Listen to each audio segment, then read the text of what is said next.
তো এখন আমি আপনাদেরকে দেখাবো যে ক্যাপস বাকি। এখন আমি কাপড় দিয়ে কভার করে নিলাম সবগুলা। এখন আপনার মেশিন দিয়ে এটা কীভাবে ফিটিং করি সেটা আমি আপনাদেরকে এখন দেখাবো, তো সাথে থাকুন। তো এখন আমি আপনাদেরকে দেখাবো মেশিন কীভাবে ফিটিং করবেন এবং ক্যাপস কীভাবে বানাবেন। সর্বপ্রথম এটা ফিটিং করে নেবেন, সবচেয়ে নিচের যে পার্টটা এটা। তারপর এটার ভিতরে স্প্রিংটা দিয়ে দিবেন, এই পার্টটা দিয়ে দিবেন স্প্রিংয়ের উপরে কাভারিংটা। তারপরে আপনার কাজ হইলো এই যে এটার ভিতরে এটা ঢুকাই দেবেন উপরের পার্টটা। সর্বপ্রথম ক্যাপসের যে নিচের পার্টটা এটা আপনি নিচে দিয়ে দিবেন একটা দানা, উপরে একটা দানা দিবেন এভাবে। তারপরে কাভারিং করবেন এটা দিয়ে। এখন এইভাবে শক্ত হাতে এখানে ধরবেন, চাপ দেবেন। এই দেখেন আমাদের ক্যাপস কত সুন্দর রেডি। এই দেখুন ক্যাপ আমাদের একদম রেডি, ঠিক আছে, খুব সুন্দর ক্যাপস হয়ে গেছে।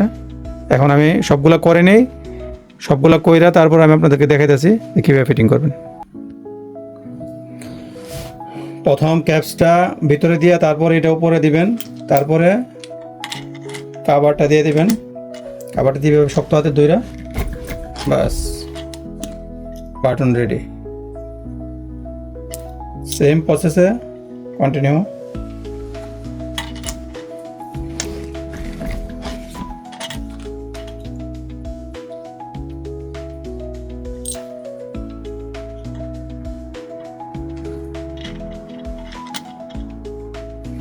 যারা মেশিনটা হাতে চাপ দিতে পারবেন না তারা মেশিনটা এখানে ফিটিং করে নেবেন, টেবিলে অথবা কোনো একটা স্থানে ফিটিং করার ব্যবস্থা আছে, এখানে নাট ফিটিং করা যায়।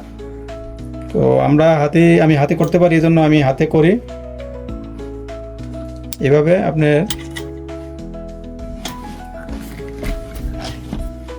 এই দেখুন বাটন রেডি, খুব সুন্দর। এখন আমাদের বাটনগুলো রেডি হয়েছে।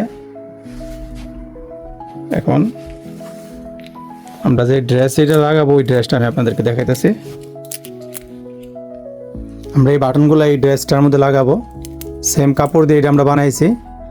আসুন আমরা এগুলা ফিটিং করি, তারপরে লাগাই। এখানে সামনে এটা বসানোর পরে আমি আপনাদেরকে দেখাইতেছি লোকটা কীরকম আসে।